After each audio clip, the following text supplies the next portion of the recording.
നമസ്കാരം. നടൻ മോഹൻലാൽ വലിയ തിരക്കുകളൊക്കെ ഉള്ള ആളാണ് അദ്ദേഹം. പക്ഷെ എല്ലാ സെലിബ്രിറ്റി തിരക്കുകൾക്കും മീതെയാണ് ഒരു മകന് അല്ലെങ്കിൽ മകൾക്ക് മാതാപിതാക്കളോടുള്ള കടമകൾ എന്ന കാര്യം. പലരും മറന്നുപോകുന്ന ആ കാര്യം നമ്മെ ഓർമ്മിപ്പിക്കുകയാണ് മോഹൻലാൽ. 10ലധികം വർഷങ്ങളായി രോഗാവസ്ഥയിലൂടെ കടന്നു പോവുകയായിരുന്നു ആ അമ്മ, മോഹൻലാലിന്റെ അമ്മ ശാന്തകുമാരി അമ്മ. ഓർമ്മ നഷ്ടപ്പെടുക എന്നത് അതീവ ദുഃഖകരമായ ഒരു അവസ്ഥയുമാണ്. അപ്പോഴും വീട്ടിൽ അമ്മയുണ്ടല്ലോ, അമ്മയെ കാണാൻ സാധിക്കുന്നുണ്ടല്ലോ എന്നതായിരുന്നു അദ്ദേഹത്തിന്റെ ആശ്വാസം. തിരക്കുകൾക്കിടയിൽ മാതാപിതാക്കളെ വിളിക്കാൻ സമയമില്ലെന്ന എക്സ്ക്യൂസുകൾ പറയുന്നവരാണ് നമ്മളിലേറെയും. ജീവിതത്തിൽ നിരവധി നേട്ടങ്ങളും പ്രശസ്തിയും ഒക്കെ തേടി വരുമ്പോഴും മറക്കാൻ പാടില്ലാത്ത ചില കാര്യങ്ങളും കടമകളും ഉണ്ട് എന്ന കാര്യമാണ് മോഹൻലാലിനെ പോലെയുള്ളവർ നമ്മെ ഓർമ്മിപ്പിക്കുന്നത്. മാറിയ സാമൂഹിക അവസ്ഥയിൽ മാതാപിതാക്കളെ കരുതുന്ന മക്കൾ പലർക്കും അത്ഭുതം ഉളവാക്കുന്നതുമാണ്. ഇന്നത്തെ കാലത്ത് മക്കളുടെ പരിഗണന കിട്ടുന്നത് വലിയ കാര്യമാണെന്ന് പരസ്പരം പറയുന്നവരെയും കാണാനാവും. ഇതെല്ലാം മാറിയ സാമൂഹിക അവസ്ഥയുടെ പ്രതിഫലനം കൂടിയായി വേണം കാണാൻ.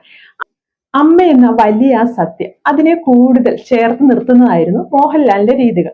അതൊക്കെ നമ്മൾ കണ്ടിട്ടുള്ളതുമാണ്. കൊച്ചിയിൽ അമ്മയ്ക്കായി വീടൊരുക്കിയതും മികച്ച ചികിത്സാ സൗകര്യം ഏർപ്പെടുത്തിയതും പ്രധാനപ്പെട്ട അവസരങ്ങളിലെല്ലാം എല്ലാ തിരക്കുകളെയും മാറ്റിവെച്ച് അമ്മയ്ക്കരികിലേക്ക് ഓടിയെത്തുന്നതിലും ഒക്കെ അദ്ദേഹത്തിന്റെ കരുതലുകൾ, അതിനെപ്പറ്റിയെല്ലാം അടുപ്പമുള്ളവർ പറഞ്ഞിട്ടുമുണ്ട്.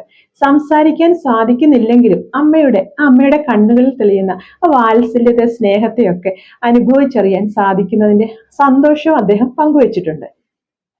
അച്ഛന്റെയും അമ്മയുടെയും പേരിൽ ഒരു ചാരിറ്റബിൾ ട്രസ്റ്റും അദ്ദേഹം നടത്തുന്നുണ്ട്. മോഹൻലാലിന്റെ അഭിമുഖങ്ങൾ ശ്രദ്ധിച്ചാൽ നമുക്ക് മനസ്സിലാവും, പൊതുവിൽ വലിയ വാചാലതയൊന്നും കാണാറില്ല.